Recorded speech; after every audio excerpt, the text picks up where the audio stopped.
Welcome back. સમાચાર સુરતથી. ગોળાદરા વિસ્તારમાં ડોક્ટર પર કેમિકલથી હુમલો. એક યુવકે ડોક્ટર પર કેમિકલયુક્ત પ્રવાહી નાખ્યું. કેમિકલ હુમલાના સીસીટીવી સામે આવ્યા. કેમિકલ હુમલામાં ડોક્ટર ગંભીર રીતે ઈજાગ્રસ્ત થયા છે. ડોક્ટરને ગંભીર હાલતમાં સારવાર માટે ખસેડવામાં આવ્યા છે.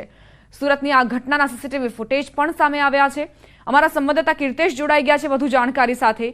કીર્તેશ, આ શું આખી ઘટના બની હતી? ડોક્ટરની શું સ્થિતિ?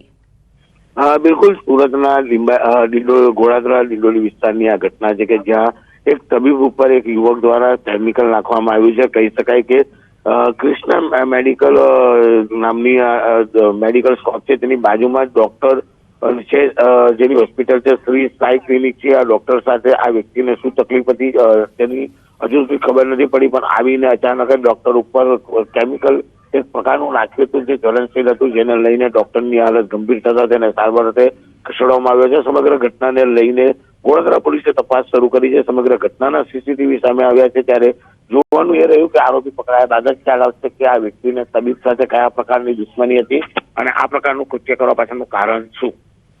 આભાર કીર્તેશ જાણકારી આપવા માટે.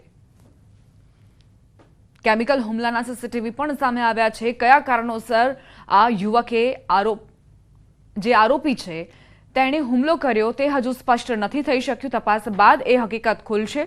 પરંતુ અત્યારની સ્થિતિની વાત કરીએ, ડોક્ટરની સ્થિતિની વાત કરીએ તો તેઓ ગંભીર રીતે ઈજાગ્રસ્ત થયા છે. જ્વલનશીલ આ કેમિકલ હોવાની જાણકારી અમને પ્રાપ્ત થઈ છે.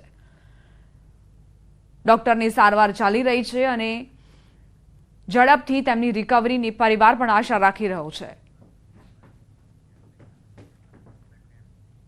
આ સાથે જ બુલેટિનમાં અત્યારે બસ આટલું જ. આપ જોતા રહો ગુજરાતની number 1 news channel news 18 Gujarati.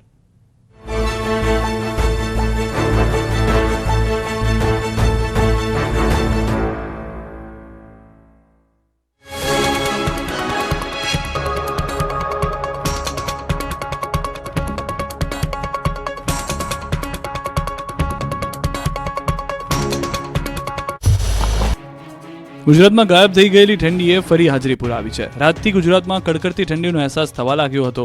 રાજ્યમાં ઠંડીએ જાણે ફરી ગિયર બદલ્યું હોય તેમ ફરી ઠંડીનો ચમકારો જોવા મળ્યો. પવનની દિશા બદલાતા તાપમાનનો પારો ગગડ્યો છે. ગાત્રો થીજાવતી ઠંડી પડવા લાગી. રાજ્યના મોટાભાગના શહેરોમાં તાપમાન ઘટ્યું. ફરી ગરમ વસ્ત્રો પહેરીને લોકોને નીકળવું પડ્યું. ત્યારે હજુ 5 દિવસ સુધી ઠંડી ભૂક્કા બોલાવશે. હવામાન વિભાગની આગાહી મુજબ 5 દિવસ સુધી ગાત્રો થીજાવતી ઠંડી પડશે. આગામી 7 દિવસ વાતાવરણ સૂકું રહેશે. હાલ ઉત્તર પૂર્વના પવન ફૂંકાઈ રહ્યા છે. વેસ્ટર્ન ડિસ્ટર્બન્સ પસાર થઈ રહ્યું છે, જેના કારણે બેવડી ઋતુનો અહેસાસ થઈ રહ્યો છે. બીજી તરફ હવામાન નિષ્ણાત અંબાલાલ પટેલે ગુજરાતમાં બરફ વર્ષા થશે તેવી આગાહી કરી છે. તો અંબાલાલે ખેડૂતોની ચિંતા વધારનારી આગાહી કરી છે. 7 દિવસ બાદ ઘાતક માવઠું કચ્છર ખાણ વાળી દેશે. જાન્યુઆરીના અંતમાં પડી શકે છે માવઠું. દક્ષિણ ગુજરાતના ભાગોમાં પલટો આવશે. 27, 28, 29મી જાન્યુઆરીએ માવઠાની શક્યતા છે. ઉત્તર ગુજરાતના ભાગોમાં હવામાનમાં પણ આવશે પલટો. 30 જાન્યુઆરી સુધી વારંવાર હવામાન પલટાશે. ફેબ્રુઆરીની શરૂઆતમાં અઠવાડિયું કમોસમી માવઠું ત્રાટકશે. અઠવાડિયા પછી ઠંડીની જગ્યાએ વરસાદ વિલન બની ત્રાટકશે. તાતની મહેનત પર પાણી ફરી વળી શકે છે. પોલીસની ગાડી, ખેતર પર ઉડતું ડ્રોન, ટોળે વળેલા લોકો અને લોકોના ચહેરા પર જોવા મળતો ડર. લોકો ચડી ગયા છે ઝાડ પર. કોઈ આરોપીની શોધખોળ નથી થઈ રહી, પણ ધોળા દિવસે ખેતરમાં ઘૂસી આતંક મચાવનાર દીપડાની શોધખોળ થઈ રહી છે. થરાદના ચાંગડા ગામે દીપડો